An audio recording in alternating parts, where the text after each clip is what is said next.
Quero falar um pouquinho com vocês hoje sobre estatística e sabe por quê? Porque os números são alarmantes.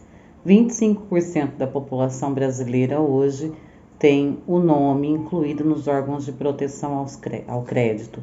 E dessa população, a maioria são jovens de 18 até 30 anos. O público do PHS são jovens de 16 a 25 anos, mas os números abrangem mais pessoas. Então, por isso, tornar essa aula pública, né? Nós tivemos aí um estudo recente falando exatamente sobre isso. Balada, roupa, sapato, lanche, mensalidade da faculdade, celular, internet, e não qualquer internet, mas a de alta velocidade, são as coisas que pesam no orçamento do jovem. Com tantas formas de instrução, o jovem não se planeja, né? E depende aí dessas coisas para ser feliz no mundo atual, infelizmente, e acaba endividando, comprometendo parte do seu salário. O salário do jovem trabalhador acaba mesmo antes do final do mês. Ana, você deve estar falando, né, Ana? Mas o do trabalhador comum, pai de família, também, sim. Porque nós temos uma grande deficiência na educação financeira. É isso que acontece com a gente. A gente tem mais meses do que dia de pagamento, né? Tanto que 25% da população está negativada e comprometendo o seu nome. Isso dá mais de 16 milhões de pessoas que estão dentro do nosso recorde. E a faixa etária é a que mais me preocupa, porque desses, os que estão com maiores problemas são os jovens. 62,8 milhões de inadimplentes no Brasil, esse é o montante, né? Esse é o volume, e essas pessoas, elas estão aí com um número cada vez maior, elas representam mais de 47% da população, e segundo o IBGE, dados de 2019, viu gente, antes da pandemia, o que agravou bastante. Os especialistas estão dizendo que isso é devido à ausência da educação financeira.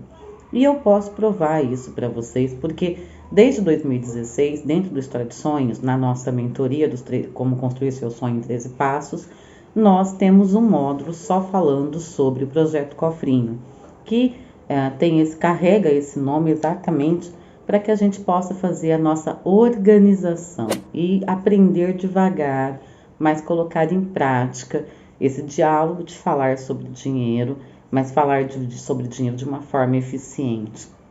Acaba sendo preocupante que o jovem seja aí a maior fonte desses problemas, né? Ainda pensando no jovem adulto, vamos dizer assim, se eu pego o jovem adulto de periferia, os números do endividamento do país ainda são maiores. A gente está falando de um grupo de pessoas de quase 16% dos brasileiros, tá? Então é complicadíssimo isso. A gente vê os jovens já se comprometendo a longo prazo, já se comprometendo durante uma boa parte da sua vida para poder se reestabelecer. E nessa faixa etária, o jovem tinha que estar se estabelecendo e não reestabelecer, né? O perfil traçado pelos órgãos de pesquisa diz mais ou menos assim: temos 11 tipos de categorias, aonde o jovem adulto é uma dessas 11, e ele é o público que tem maior dificuldade. Sabe por quê? Porque ele consome e não sabe por quê. Ele consome para ser aceito, ele consome para fazer parte de um grupo específico de pessoas. Ele consome voltado a, nem sempre para o que ele quer, mas para o que é moda, para o que é natural, para o que ele precisa para pertencer a determinados grupos. As pessoas, elas vivem agora sem planejamento para o futuro, e isso faz com que o jovem, principalmente, seja um potencial consumista, né? E recursos, ele gasta seu recurso agora, no presente, e não pensa a longo prazo, ele não pensa nesse futuro, e nas próximas décadas a gente vai ter esse agravamento se nada for feito. É por isso que nós estamos tornando o Projeto Cofrinho popular nas redes, para que vocês possam ter aí essa educação financeira e melhorar a questão da saúde das finanças, tanto pessoal quanto familiar. Sabe, os especialistas, eles dizem o seguinte, né? Uma quantidade absurda de pessoas que são milionárias e felizes no Facebook, por exemplo, né? Que acaba deixando de valorizar o que possui. E aí essa reserva para o futuro, ela não é garantida. Gente, olha, se vocês não acompanham os noticiários, eu quero fazer um parênteses aqui com vocês. Preste bem atenção. Por que será que quem ganha na Mega Sena 2 anos depois não tem mais o mesmo valor? Ou quem ganha num Big Brother, né? Por que a pessoa não consegue sustentar aquele valor por um período maior que 2 anos? Porque ela consome sem a inteligência do consumo. E aí acaba adquirindo coisas que depois ela não consegue manter a longo prazo. E se compara também às outras pessoas, né? Então, para ser feliz, eu preciso ter o que todo mundo tem. E aí ela não valoriza as coisas que ela já tem. Então, um dos agravantes é a inexistência da discussão familiar de um orçamento, por exemplo, né? Qual é o orçamento da sua família? Você sabe? Se você não sabe, proponha que seja feita uma discussão na sua casa sobre o orçamento familiar. Sabe por quê? Para o brasileiro em geral, discutir dívida é indigesto, entendeu? Causa perplexidade, causa constrangimento. Então, os pais, eles não contam para os filhos os problemas financeiros da própria família. E os filhos vivem aí aleatório a realidade financeira da própria família. O jovem cresce distante disso, né? Esse assunto não é debatido, não é falado. E aí parece que tem uma árvore de dinheiro lá no fundo do quintal de casa que paga todas as contas no fim do mês. Não é bem assim que funciona, né? E quando você coloca o seu filho a par da realidade financeira, até a relação dele com o consumo muda. Sabe, é uma molecagem, né? Eu tive um aluno, não vou citar o nome, mas eu vou citar o caso porque ele me permite.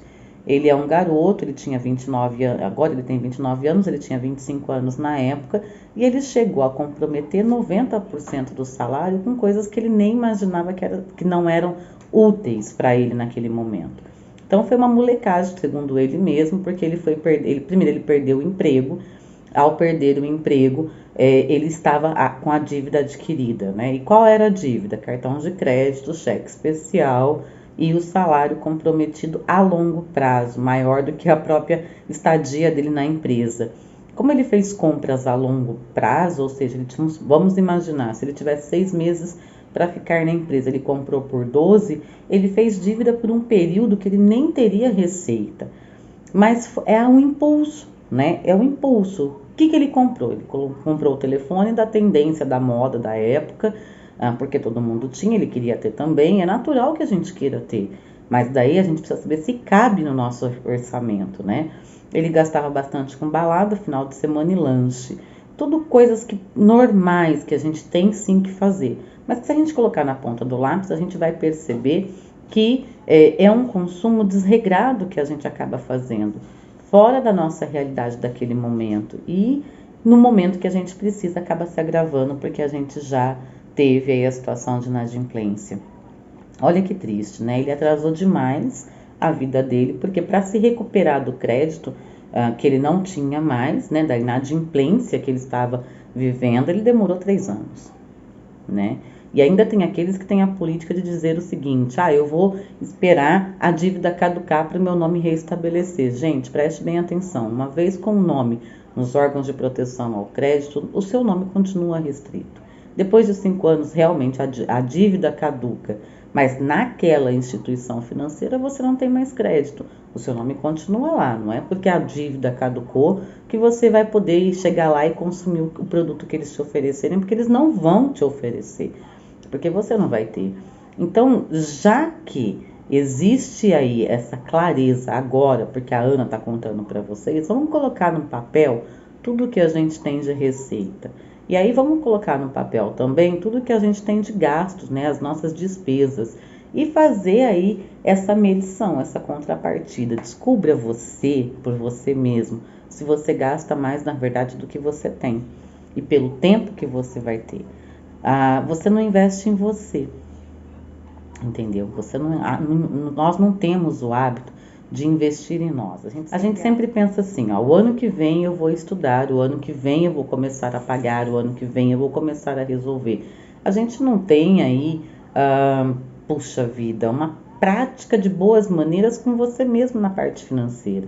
É um processo, sabe? Você precisa entender que você é uma pérola e que leva um longo tempo para você se reestabelecer novamente se você não tiver esse cuidado. E ninguém melhor do que você vai cuidar de você mesmo. Eu sou a favor da educação financeira desde os primeiros anos da idade escolar. Eu sou a favor de que o adolescente já saiba lidar com pequenas receitas, que ele tenha direito a ter um valor ali por mês estabelecido pelos pais, para que ele possa aprender a usar isso a longo prazo.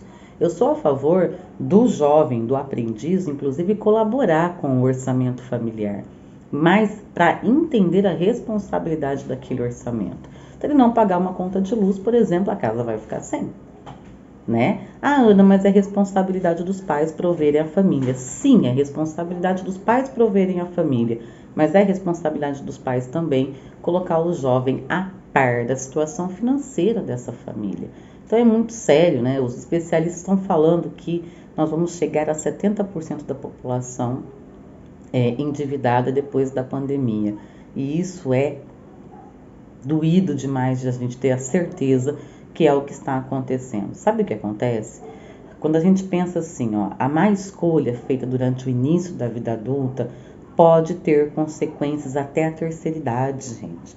Sabe, o SPC Serasa, ele fez um estudo dizendo o seguinte: 75% dos jovens de 18 a 24 não se preparam para a aposentadoria, por exemplo.